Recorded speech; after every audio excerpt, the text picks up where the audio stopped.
Bueno, ¿cómo están? Bienvenidos. ¿Quiénes de acá se declaran feministas?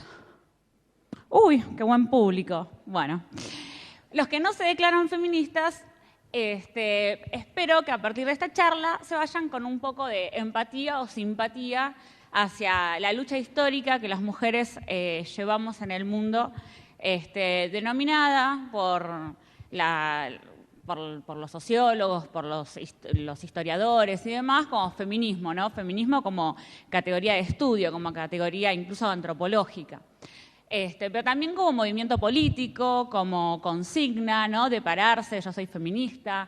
¿A cuántas nos pasaba que decir que somos feministas nos generaba como, ¿no? Un poco de miedo? Y decíamos, bueno, no soy feminista, pero sí reconozco que hay desigualdad, ¿no? Levanten la mano a quienes les da miedo a veces decir que son feministas en su familia. Pocas.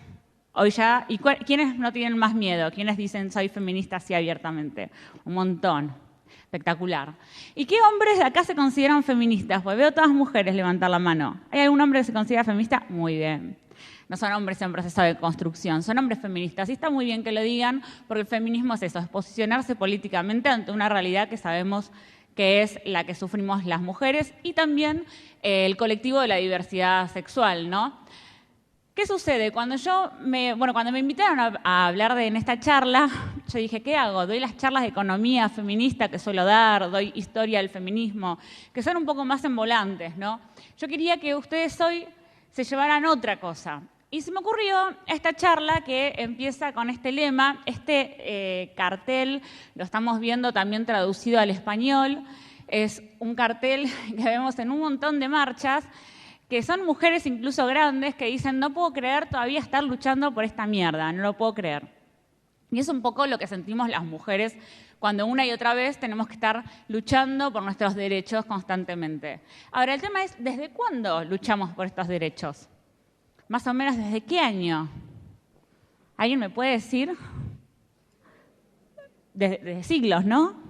Siglos y siglos. Bueno, yo quiero que ustedes lo vean materializado. Miren, ¿de dónde viene el término feminista? Primero, en el hombre-mujer, que se generaba, hay mucha literatura del año 1800 sobre la dicotomía que era ser mujer, que era ser varón, 1872, miren los años. Él estableció el término feminista. Decía, todo lo malo viene del hecho de que no se quiere reconocer que la mujer es igual al varón. Lo decía, ¿no? con sorna. Que hay que darle la misma educación y los mismos derechos que al varón. Como si fuéramos sujetas de derecho. Bueno, ustedes saben que desde que se genera el Estado moderno y se genera, digamos, lo que es el concepto de ciudadanía política y ciudadanos políticos, la mujer no fue considerada una ciudadana. La mujer, así como las diferentes, etnias, lo que tenía que ver con los pueblos originarios y demás, somos personas que no fuimos consideradas personas. Pero él, ¿de dónde sacó la palabra feminismo? Bueno, feminismo era una palabra que se utilizaba médicamente como una categoría negativa ante los enfermos que tenían tuberculosis, los enfermos varones, ni siquiera las enfermas mujeres. Era un tratado en el que se señalaba que muchos hombres enfermos de tuberculosis tenían rasgos infantiles y feministas, que quería decir rasgos feminizados. Después las sufragistas van a agarrar este término y lo van a imponer positivamente en lo que va a ser la historia del feminismo. O sea que cuando decimos feministas, ¿por qué esto viene de un término tan negativo? Sino porque viene de una enfermedad. François Poulain de la Barre, en 1673, ya hablaba de la igualdad de los sexos. Y él decía algo tan sencillo como que no había ninguna cuestión biológica para aducir que la inteligencia de los hombres y las mujeres era distinta. Él ya en ese momento tenía que escribir sobre eso. Decía, los hombres y las mujeres somos iguales ante el derecho, ante Dios, el alma es igual, y por lo tanto la inteligencia no tiene nada que ver con lo físico. Y él introduce un concepto que va a ser clave para los estudios de género, que es el concepto del prejuicio, el prejuicio aplicado al género. Y él dice efectivamente ya en el 1600 que hay un prejuicio hacia las mujeres y que por eso solemos tener una visión sesgada y bipolar, ¿no? Sobre qué es lo que hacen las mujeres distintos a qué es lo que hacen los hombres. ¿Reconocen estos dos libros? 1992, este fue un bestseller, Los hombres son de Marte, las mujeres son de Venus, y lo tenemos a nuestro querido Daniel López Rossetti, nuestro médico de cabecera en los grandes canales de la televisión argentina, explicándonos cómo es nuestro cerebro y por qué las mujeres somos distintas a los varones. Así que lo que decía François Poulain de la Barre en 1673 aún subsiste. A ella, por las que conocen un poco del feminismo, la deben conocer, Olympia de Gauss. En 1791 escribió la Declaración de los Derechos de la Mujer y la Ciudadana. Y fue muy fuerte esto, porque ella en realidad no es que escribe una declaración nueva, ella lo que hace es calcar la Declaración de los Derechos del Hombre, la calca, y cambia la palabra hombre por mujer, diciendo que las mujeres también somos sujetos de derecho, algo tan sencillo como eso. ¿Saben qué le pasó a Olympia? Bueno, fue desacreditada, su obra cayó en el olvido, desprecio, burla a lo largo de todo el siglo XIX. Le decían que ella no sabía ni leer ni escribir, que era imposible que una mujer haya efectivamente luchado y haya hablado por esos derechos.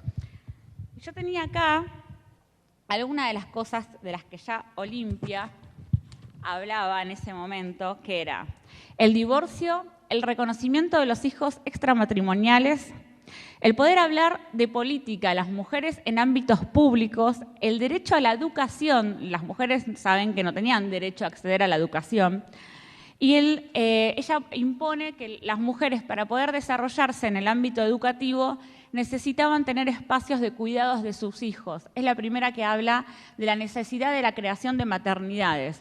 Al día de hoy, Argentina tiene un déficit de jardines que abarquen la primera infancia enorme, enorme. Las mujeres no tienen dónde dejar sus hijos para continuar sus estudios o para salir a trabajar.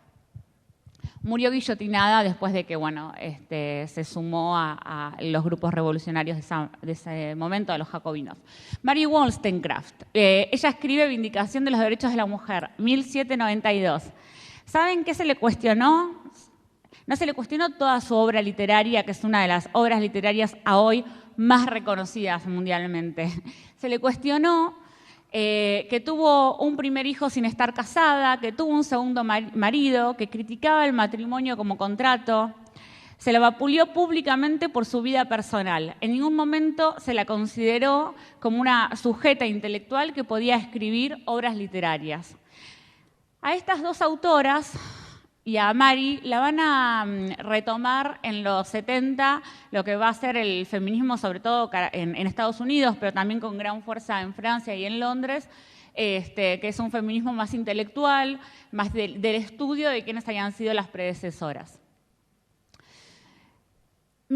John Stuart Mill, el gran economista. No sé si alguien acá estudia economía, pero por lo menos yo en la carrera de Ciencias Políticas, que tuve un montón de economía, nunca me contaron que John Stuart Mill había escrito La sujeción de las mujeres y que su mujer era una reconocida feminista. Que incluso la hija de ellos, después, que en realidad es la hija de ella, esto lo cuento, es como una pequeña anécdota, ¿no? La hija de ella, que no es la hija de John Stuart Mill, no sé si ustedes saben la historia, John Stuart Mill esperó casi 30 años para casarse con su mujer, por lo que eran las leyes en ese momento, cuando ella enviuda y puede casarse, y la hija que él adopta después va a ser una de las que se hace amiga de Emily Pankhurst, la sufragista de Londres, que la han visto en Netflix en la película de sufragistas. Ahí tienen, si quieren acceder un poco a Emily. Igual ahí no se aborda mucho su vida. Miren, ¿cómo? Me están diciendo para atrás, pues no me pueden filmar, perdón. Miren lo que ellos escribían en ese momento. Cuando sale esta obra, lamentablemente la mujer de John Stuart Mill había muerto hace 2 años, pero bueno, se dice que él, inspirado en todo lo que ella le había enseñado, escribe La sujeción de las mujeres, que dice: las solas obligaciones a las que está atada por convencionalismos, la mujer, impiden que tenga el tiempo suficiente para dedicarse enteramente, siquiera en parte, a los estudios. Ustedes saben que hay un concepto en la economía feminista y también en la política feminista, en la historia feminista, que se llama la carga mental. Es un concepto que se está utilizando hará unos 10, 15 años, que tiene que ver con esto de estudiar cuál es la carga mental que tienen las mujeres por el doble trabajo que tienen que hacer. Ustedes saben que duplicamos, después vamos a ver algunos datos, duplicamos la cantidad de horas de trabajo dentro del hogar, pero también hemos salido a mansalva al mercado laboral. Con lo cual, no es que hemos reducido nuestras posibilidades de poder coordinar nuestro desarrollo profesional y personal con lo que se nos espera que desarrollemos como amas de casa, como esposas o como madres. No nos hemos podido desprender de eso. Y lo que es peor, que cuando queremos salir a trabajar o queremos salir a estudiar, ¿qué hacemos? Terciarizamos ese trabajo en otra mujer. Otra mujer que en Argentina el 75% de las empleadas domésticas siguen estando en una condición de desempleo desfavorable y se les paga lo mínimo de lo que es el salario mínimo indispensable. Pero, les voy a contar otra anécdota más de John Stuart Mill, que es muy buena a los que nos gusta la historia, que es que él estaba en lo que se llamaba en ese momento el Consejo de los Comunes, la Cámara de los Comunes, que es lo que va a hacer después en Londres el Poder Legislativo. No me quiero alargar porque yo me pongo a hablar, chicos, y no termino más.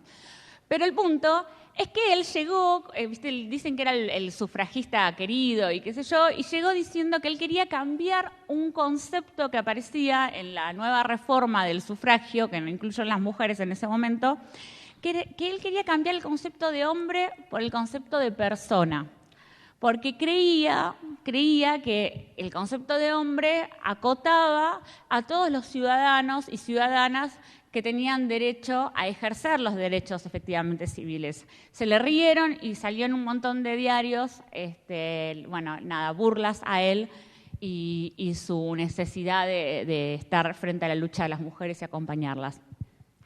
Acá ya tenemos el movimiento sufragista. Hubertine Auclert yo la quise traer a este momento porque ella es quien efectivamente dice que, si llamarse feminista es efectivamente luchar y honrar, ¿no?, por todas las mujeres que sufrieron, yo me voy a llamar feminista.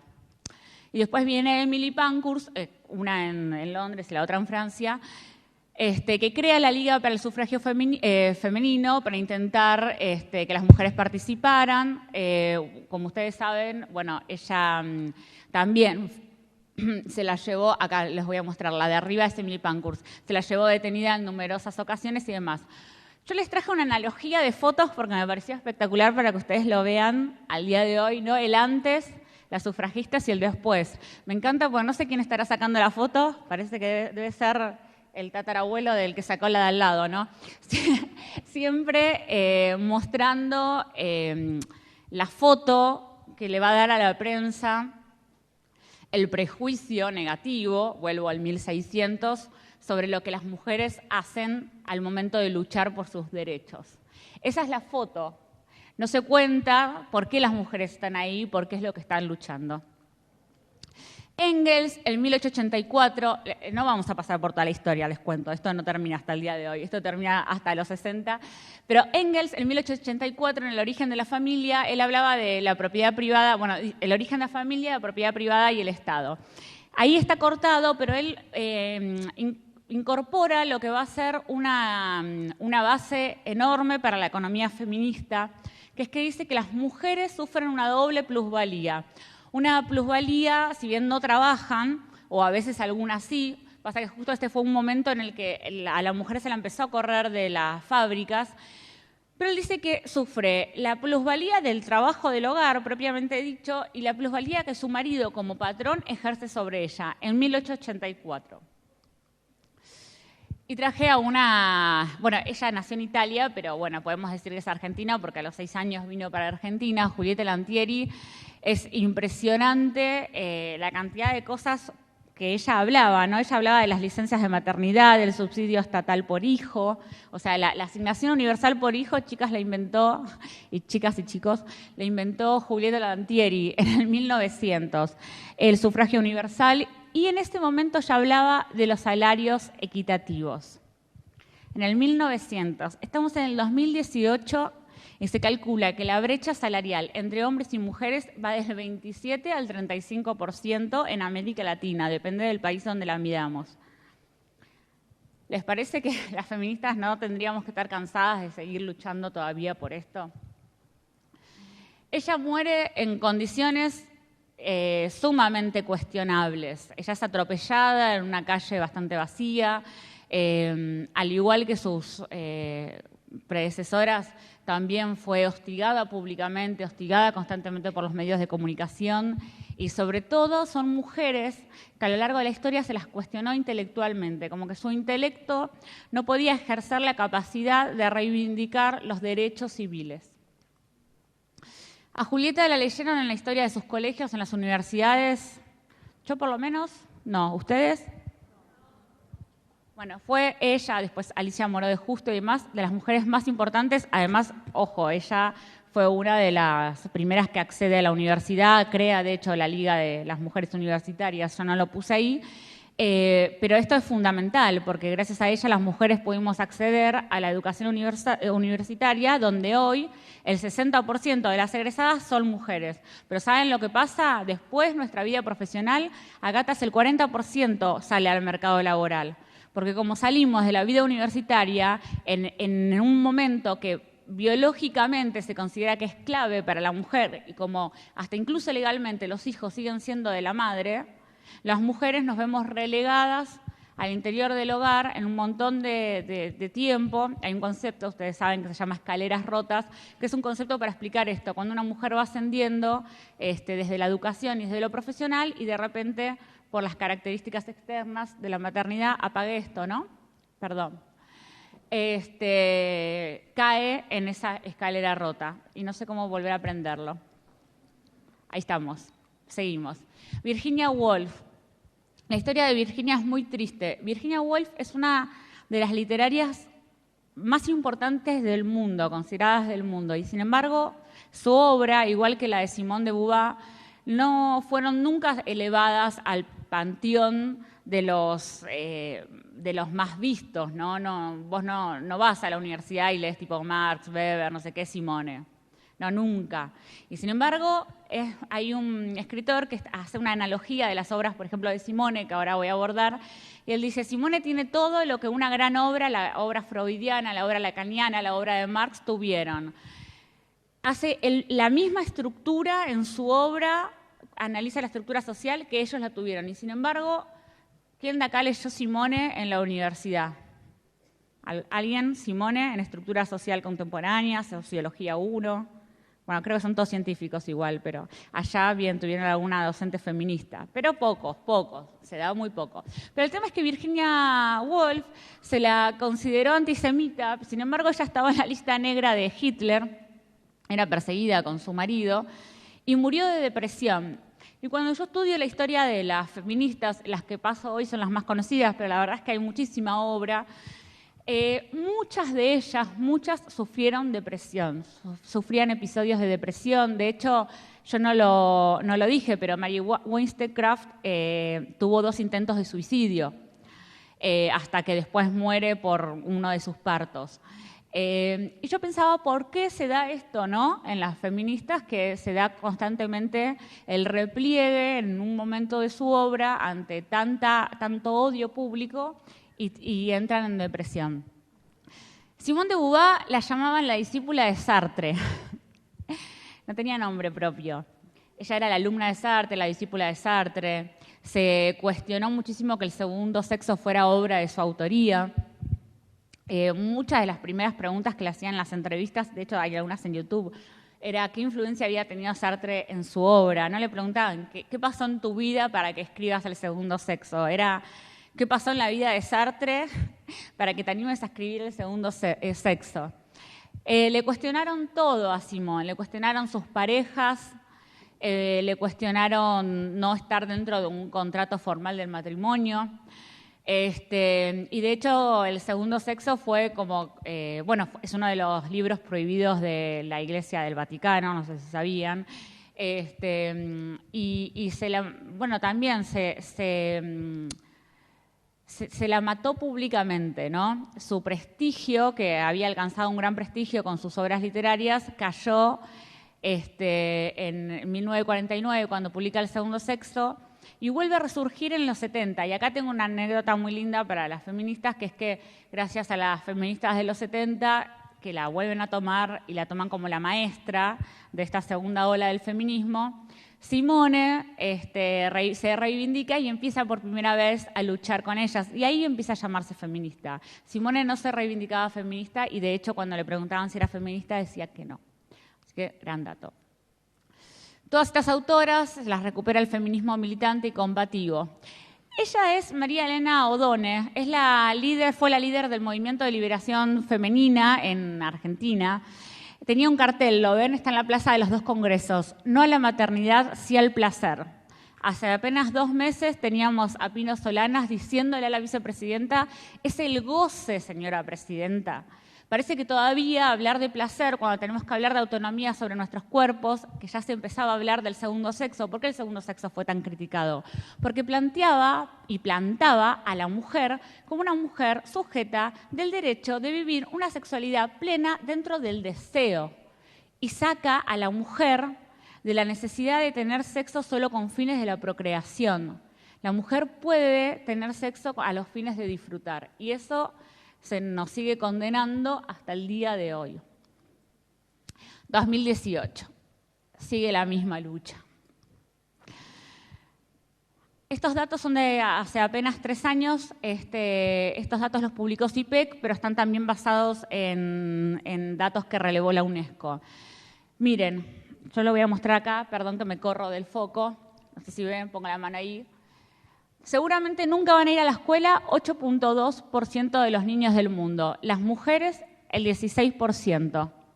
Eso quiere decir que las mujeres duplicamos las posibilidades de las que jamás vamos a ir al colegio. Mujeres en la vida pública, función pública. En el Poder Ejecutivo representamos solo el 22%. En el Poder Judicial, bueno, esto dice una integrante, que fue la integrante de la Corte Suprema. En el Poder Legislativo, diputados y senadores, ven, miren, ustedes saben que en el 91 estuvo la ley de cupos, me están diciendo que redondee, pero ya termina. En el 91 estuvo la ley de cupos que ponía que las mujeres tenían un piso del 30%. Bueno, ese piso se nos transformó en un techo. Ahora tenemos la paridad legislativa que va a empezar a regir ahora en 2019 y en otras jurisdicciones en 2 años más porque la ley entró este año. 34%, 40% en senadores. Tiempo diario de las tareas de cuidado, lo duplicamos. En el mercado laboral, las mujeres ganan un 31% menos que los varones y la tasa de desempleo también es casi de la mitad en las mujeres, mientras que de los hombres a hoy, estos datos están desactualizados, es de un 10% más. La tasa de desempleo de los varones está de empleo está en un 75%. Sin embargo, lo que no se cuenta acá esto lo iba a sacar. Lo que no se cuenta acá es que las mujeres, cuando somos madres, también se nos condena salarialmente. Nos vinimos preguntando durante toda la lucha qué es lo que sucede cuando una mujer va a abortar, qué es lo que le pasa a esa mujer. Pero en todos los años de lucha nunca nos preguntamos qué es lo que le pasa a una mujer cuando es madre en una sociedad que, como vimos, a través de los siglos y los siglos nos condiciona a la maternidad forzada. Las mujeres que son madres ganan, además de la brecha salarial que ya tenemos con los hombres, un 18% menos. En lo que son los empleos, de números, solo 3 de cada 10 puestos de decisión y de dirección son ocupados por mujeres. Esto ya lo dije. Y acá, que este es el final, quiero mostrarles cómo todo esto se empieza a traducir en violencia.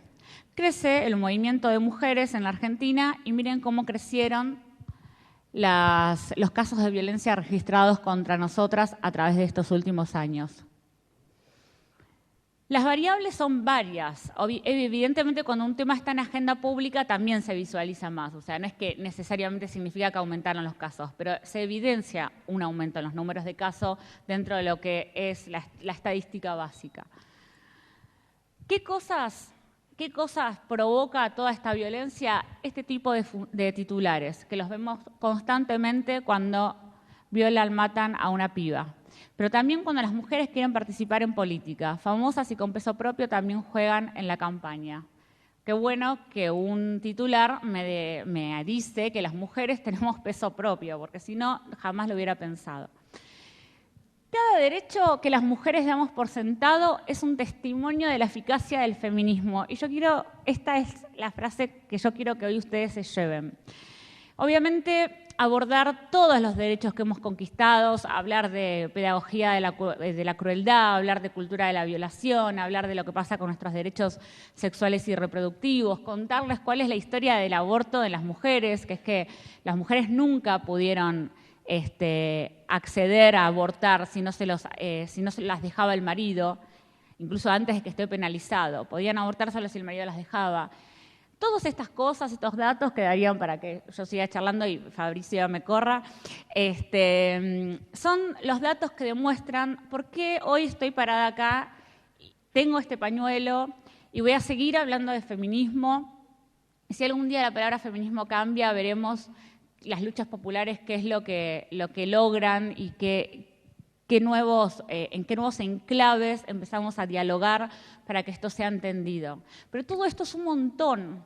Y yo no estoy segura si todos ustedes saben que todo esto es un montón. Cuando yo vine acá, yo no sabía si ustedes sabían todo lo que habíamos luchado las mujeres y desde cuántos años somos referentes en la literatura como sujetos de estudio por no ser personas que se merecen estar en la misma igualdad en el acceso a los derechos.